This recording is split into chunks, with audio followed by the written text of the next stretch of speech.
Hello, and welcome back to the Book Marketing Tips and Author Success Podcast. This is Penny Sanseveri with Amy Cornell. And today we are talking about book covers because we're always inspired to talk about book covers in particular. But last November, Written Word Media did a survey and found that only 53% of independent authors work with a professional designer, which kind of scared me. And I took a screenshot of it and I sent it to Amy, and her first comment was, "Oh, we need to do a show on this." Definitely. Yeah. And what's crazy about the screenshot, it said that apparently a little over 20%, actually make them themselves.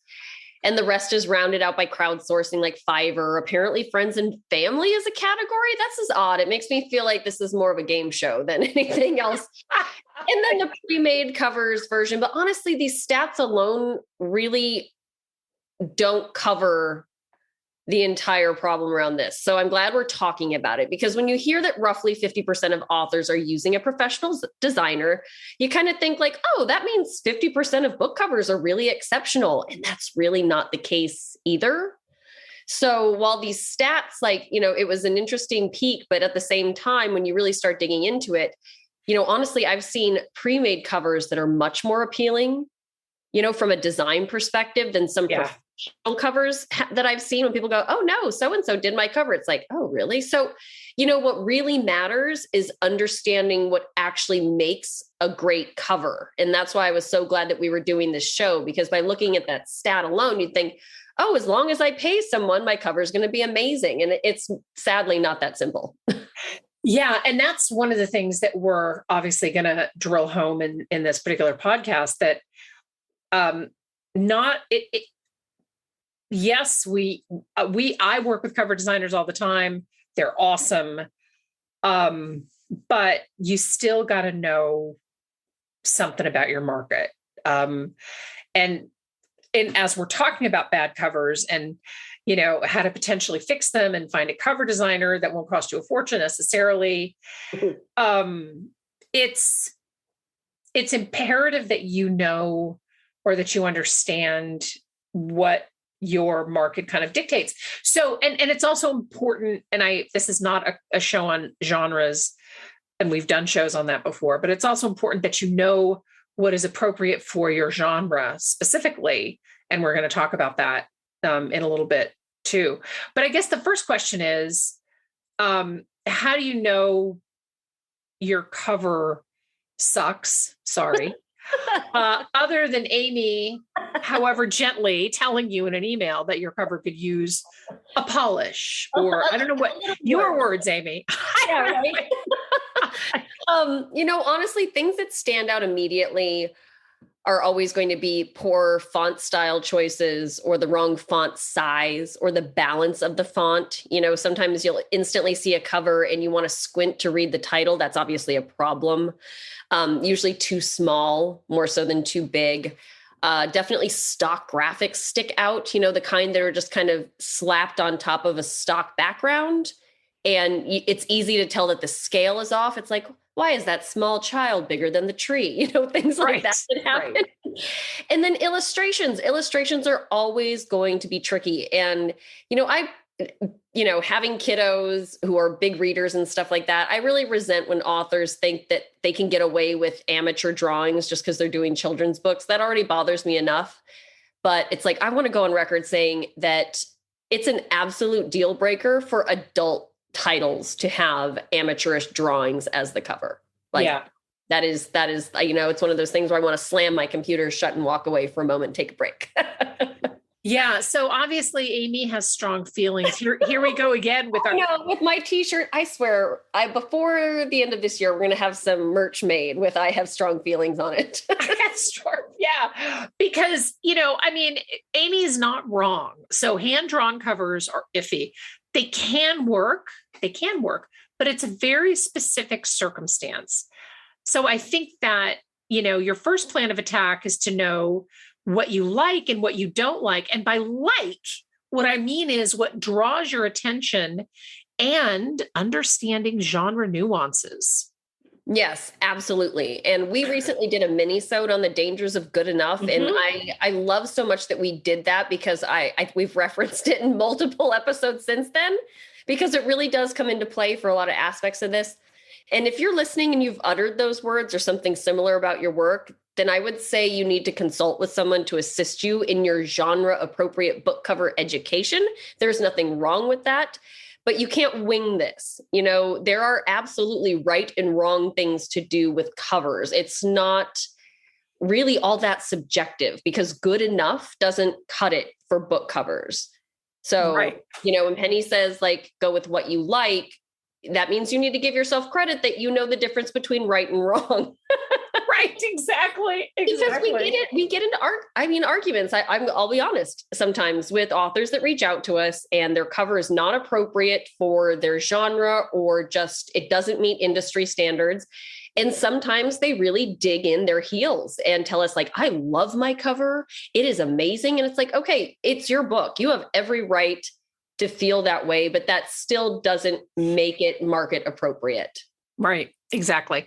It's funny because I had a cover designer tell me, and I never forgot this years ago. She said, if you fall in love with your cover, you've already lost the battle. And I didn't really understand what she meant at the time, but essentially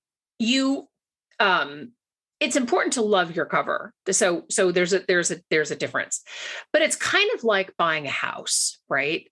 So you keep your negotiating power, the more that you can say, if I'm not going to get this house, that's fine. But the minute that you gush and, you tell the real estate, oh my God, I love this house, I have to have this house, you've lost your buying power, right? The idea that you want to stay objective with your cover is really what she's talking about. So I don't know if the home real estate thing analogy really even made sense to anyone but me in my brain. But the idea really is that you have to keep your objectivity, right? And, like Amy pointed out, there are genre specific nuances, like how, and this is kind of funny, but like how a shirtless guy on a romance novel will determine the heat of the book, right? So shirt buttoned up, it's probably a sweet romance. Shirt completely off, and him bending some attractive woman over something, right? Is probably super spicy. But consider this as well. And I talk about this a lot in classes and also in consultations that I do. Your readers are going to be viewing your book in thumbnail. They're probably going to be viewing them on their phone. So staying away from scrolly font, hard to read script, and dark covers is really paramount. And this is where the objectivity comes into play, because you may have fallen in love with it. Oh, I love this font. I find that happens a lot with authors. If it's not the picture, it's the font. I love this font. I want to use this font. This font is great, but it's really, really, really scrolly. And actually it's bad for your audience. You can't read the book title and it impacts your sales. So if you slap that font on there, you've lost your objectivity and you've probably lost your ability, or you've given the book less of a chance to succeed. Absolutely. That's the biggest aspect most authors forget about, I think, is the size of their book cover for online retail. Mm-hmm. Honestly, you're lucky if someone finds their way to your book page directly, because that cover is already pretty small. Your actual Amazon book page, that's a lot smaller than your design file, but it's still bigger than the one that shows up in searches. The one that shows up in a search is going to be even smaller than that. So always assess the effectiveness of your cover. As Penny said, crazy fonts, too dark, the balance is just off in general. Based on the size, it will be in search. Because I can tell you, plenty of covers look passable, again, when you have that design file pulled up on your desktop. But when you start shrinking that down and down and down and get it down to actual realistic retail size, a lot of them just don't cut it anymore. They just don't work. And that's a really important element that you have to keep in mind. And to Penny's point of falling in love with your cover, falling in love with it as a big design file on your desktop is dangerous. Mm-hmm. You really need to love it when it's teeny tiny and you go, yes, that still has the impact I'm looking for. Yeah. And it takes a while to find something that really works when it's that small. Yeah.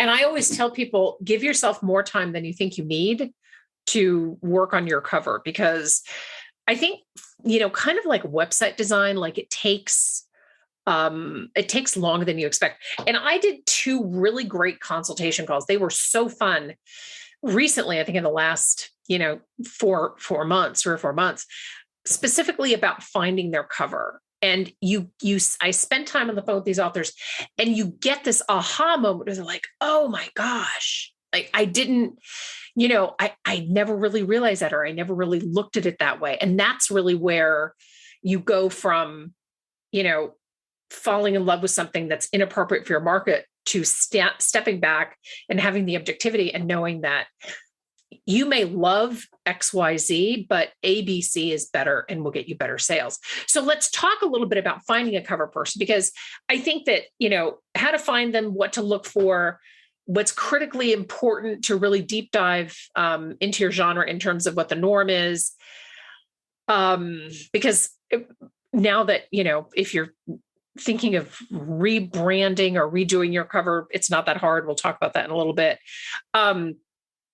But the issue, of course, with this is with all the books being published, you'll see some things that feel off to you, meaning it doesn't look like it belongs there in the genre itself.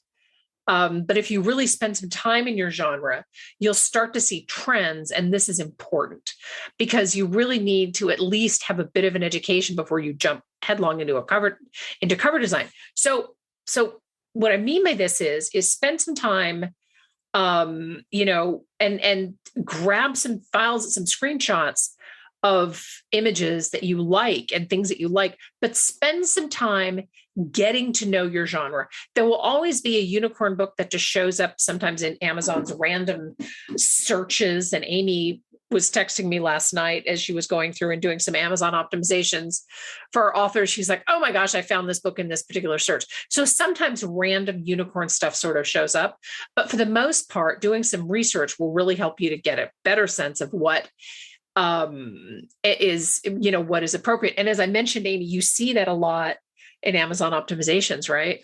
Oh yeah, absolutely. Once my head is like really in the Amazon search and I'm sitting there and my whole purpose is acting like a genre fan, shopping like a book buyer, I can absolutely tell you when a book stands out as not fitting in. And while a huge part of being successful is carving out a unique brand, because we talk about that a lot, there are some things you don't want to make you stand out from the crowd. And that really is your cover. I typically recommend that authors look at the bestseller list for the categories that best match for their book and kind of see what's there. Because yes, some oddball covers will make it on those lists. And I'm going to own it. I find a lot of Harlequin's covers to be just appalling.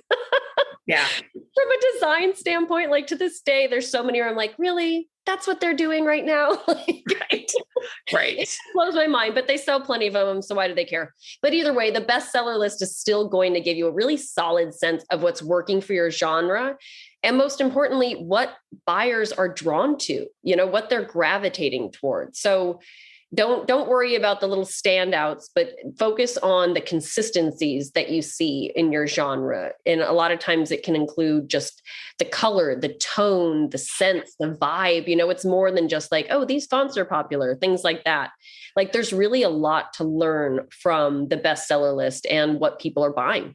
Yeah, exactly. And until you compare it, until you actually look at and see what belongs there and what doesn't, or what, doesn't look like it belongs there, you really start to get an education. The exercise of doing this is very helpful because you'll get a really good sense of what looks good, what feels good. So like, for example, I did a coaching call with an author who was considering a publisher, and mostly she was considering the publisher because she didn't want the hassle of designing her own cover or hiring someone to do it. And I can absolutely fully appreciate that. But when we compared the publisher's covers to a book designer that I've worked with within the same genre, she really started to see the difference between so-so and what a great cover should look like. So the research is absolutely not wasted time and can definitely help you. Oh, yeah. And this exercise is also really helpful if you feel your book is sort of dead in the water, despite, having some decent reviews. And if you feel like you're consistently marketing, or at least, you're putting in the effort, but not seeing proper conversions or enough conversions, your cover could really be the roadblock, because really it's your first impression. So when authors get really stuck and they're like, I'm doing this, I'm doing that, the few people that have read it seem to like it. What is going on? Usually Penny and I, the first thing we want to do is see the book. We want to see what the first impression of the product is. It is a product, and Amazon, even when it's online, that's still like going in and shopping. It's still like seeing something on the shelf at the store. The first impression absolutely matters. Yeah. Absolutely. And at that point, as Amy mentioned, if you feel like your book is sort of stalled, you may start to get a sense of whether it's time for a cover polish or an entire makeover. And depending on how you've published your book, obviously, it could be fairly easy just to redesign the cover and re-upload it to Amazon. Yeah, absolutely. Yeah, a new cover doesn't always mean, I think that's something too that authors kind of push back on, because they think it's going to be a lot of work. Other than getting the actual cover done, typically you can actually just replace the old cover with the new one, through Amazon directly or Ingram Spark or wherever you've published. So, know what your options are, ask the questions before you get in your head too much that it's going to be this big project. Sometimes it's the easiest and most effective thing that you can actually do to kind of breathe new life into your book. Right, exactly. So let's talk a little bit more about finding a good cover person. And, one of the second thing that this cover designer told me way back was, you don't want a good cover designer to read your book. And this, at the time, it surprised me, but it actually makes total sense. Partially because your reader, there are two reasons.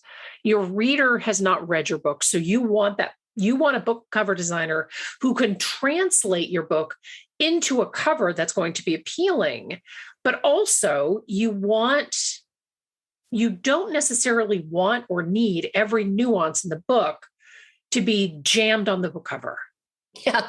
Penny, remember that book you saw at a conference? You sent me a picture, and it literally had every single thing that I think took place in the book story somehow represented on the cover. It was my gosh, so bizarre. It reminded me of like a crazy vision board, or one of those like string boards that you see when people are trying to catch a killer. Yeah, exactly. And I think that it was chaotic, and it was hard to like figure out what the book was about. So that's definitely something that you want to avoid. But I think this speaks to finding a cover person as well, because a lot of hybrid publishers or indie publishers offer cover design options. And I know that a lot of authors want to sign up with these companies because they don't want the burden, again, of having to guide a cover designer on the cover. But guess what? You still have to. That's where the education comes in, right? Because a lot of times the cover people at these places aren't always necessarily stellar. They're not horrible, but they need a lot of guidance, right? So going in knowing what you want, if this is your situation, is really important.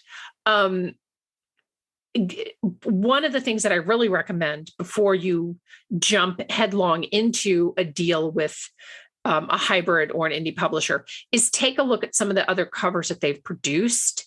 And that'll tell you whether their cover design or cover designers are up to the task. And if it's a bigger company, they probably have a number of designers that, and you get whoever you get.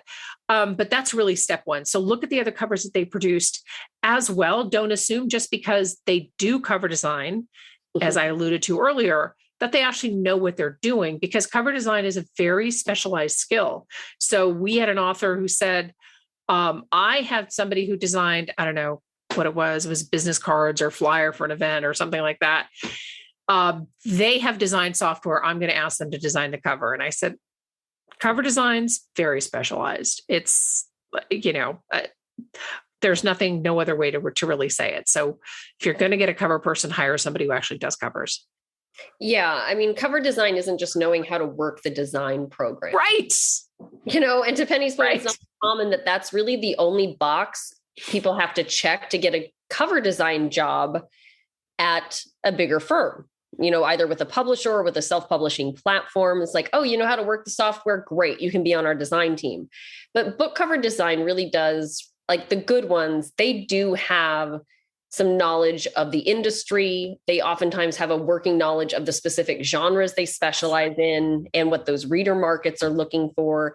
And, as Penny said before, it's not about knowing exactly what happens in your book specifically, but as a good cover designer, their expertise is also knowing what's working in the industry. That's part of them being good at their job, is knowing what works and what doesn't as well. Right. Exactly. And at the risk of sounding repetitive, I feel like the best way to find a cover person is to already know what readers in your genre like and don't like. So for example, spending some time on Amazon or in a bookstore and really looking at other similar covers in your market is important, and will hopefully guide your choices.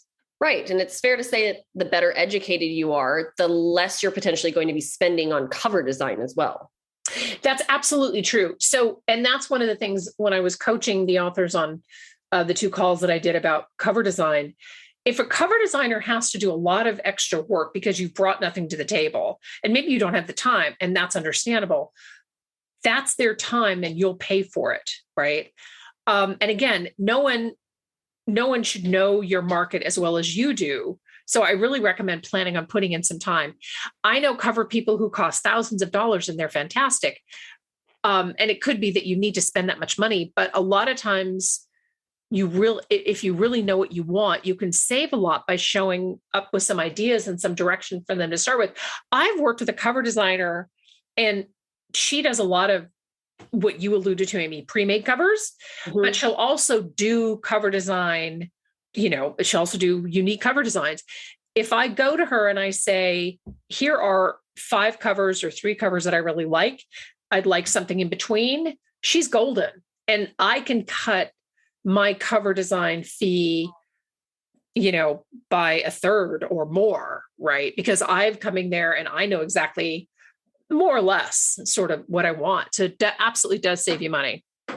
See, yeah. And another aspect of this that you want to keep in mind is how your cover plays into your brand. And I know, none of us have a crystal ball or anything like that, but winging it or saying it's good enough is a surefire way to discredit your brand overall. So even if you never plan on writing a series, your book covers can still share elements that help them all kind of fit nicely under your brand and make it really just adds a level of professionalism. And, one example that I like to give authors, and they're like, what, why do I book covers have to, what are you talking about? One really simple yet effective way to do this is by using a similar look for your author name across all your titles. Yeah. So sticking to a font style and a font size and weight that makes sense, for how long your name is, like all of these things come into play. And again, that's where a good cover designer can really help you. They understand the balance. Also, like if you have a really short name versus if you have a really long name, or if you're working with a pen name, all these things matter. And so sticking with something that's consistent, no matter what you're writing, is a really great way. When you imagine looking at somebody's Amazon Author Central page, they're going to see that consistency and go, wow, this person really has their shit together. Yeah. And another way to sticking to a similar design approach, an example would be if you write small town romance, don't do one title with like cartoony, cutesy illustrations and then another in that same genre with stock images with real people in it. Does that make sense, Penny? Like, yeah, it does. They'll look like they came from totally different authors, and that's not the look you're going for. So even if you don't write a series, if you write in at least the same genre, then have a concept of what you want your brand to say in your covers and try to keep that as consistent as possible. If you want to use real people across the board. If you want to go, there's some really lovely covers that use illustrations in the romance genre that I think are just really fun. And those really work, but you'll notice those authors use that same approach over and over again, and it really makes their brand look consistent. And again, just that much more professional. Right. Exactly. And I think that, it's funny because I whenever I do cover consultations with authors, whether they're writing in a series or not, the decisions you make on book one will impact book two. So I'm glad that you, and three and four, and however many you publish. So I'm glad that you mentioned that, because whether or not you wrote, you're writing in a series doesn't necessarily matter when you're looking at, do I use a cartoon or do I use a real person? Do I use what I mean? What kind of font? But the next piece of it, and I guess this kind of falls in line with what we were just talking about in terms of revisions, is you want to ask how many revisions you're going to get, or how many sample covers they'll make for you and what their process is, so that you know ahead of time what you can expect. Right, exactly. That makes so much sense. And also, excuse me, if there are any additional costs, because images, graphics, those can get really expensive, make sure you fully understand what's included and what might cost you more. And this also, revisions, things like that, that all comes into play. So just lay it all out on the table. Yeah. That's a great point. Range. Yeah. Yeah. Because your cover image can cost you, in some cases, not every case, but in some cases could cost you $300 or more. So ask about who buys the cover image. And also I would ask to talk to some of the authors that they've worked with, or even Google some of the author names, because most designers will have covers displayed on their website, and ask them what it was like to work with that cover designer. Absolutely. That's really smart, because we do that too. It's just good to know how somebody works. It really does make a big difference. And I also think asking about payment is smart. Like, what are the payment terms? Do you pay up front? Do you pay a portion? Do you pay the rest when it's done?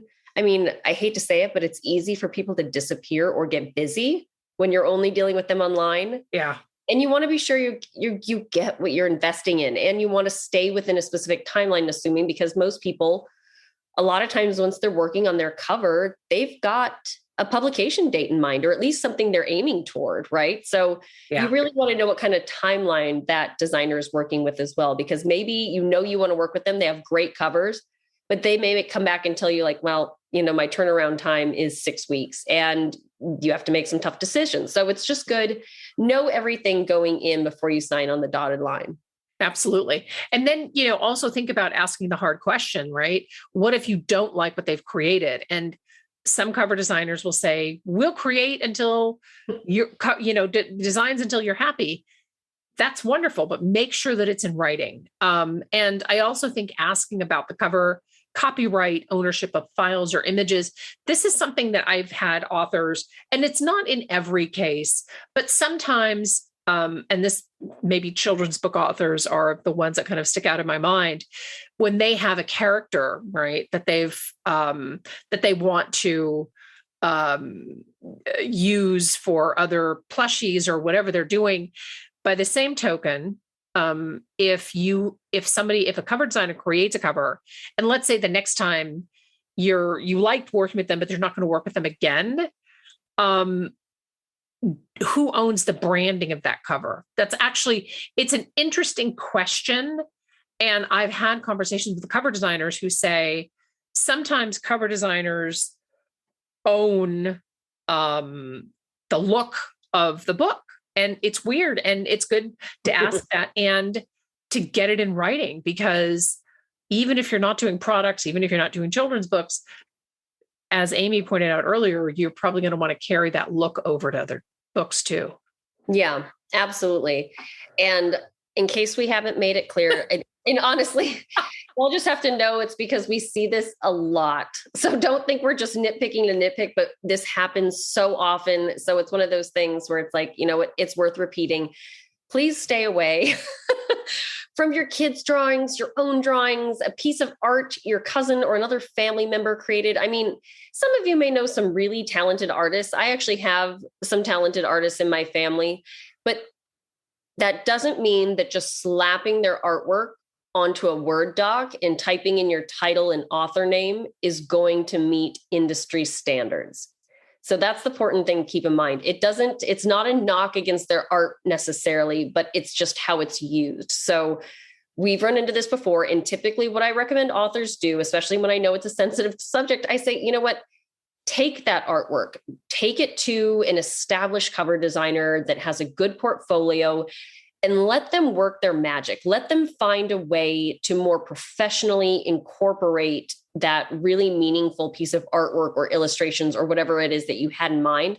Let them do what they do best and turn what you want to use into a book cover that really does make sense for retail. Yeah, and you're 10,000% right. And I think, in that vein, we had an author with a series of books, and he commissioned his sister to create the artwork for them. And in this instance, it absolutely worked. But the art worked for the book series, which in this case happened to be poetry. But the art was still, I don't want to use the word manipulated, but it was created into it, it was turned into an appropriate cover look by a designer. So it wasn't like, the sister did the art and they slapped it on the cover. They went through the due diligence of let's use a cover designer and take this and all that. But there are, and it's, as Amy mentioned, no kids drawings, et cetera. It's great to bring your family into this, but there are limits to it. So just, we see it enough that obviously we've mentioned it now 3 times on this podcast that it's worth. I know they're going to be like, Amy and Penny really hate art. Right. I know they hate my kids' drawings or something. Oh, we're going to get a review on that. I hope not. Please don't leave us a review on that. That says, oh yeah. Like, these cultureless swine don't even like art. Cultureless swine. Oh, we have to put that on some merchandise too. That's awesome. I know.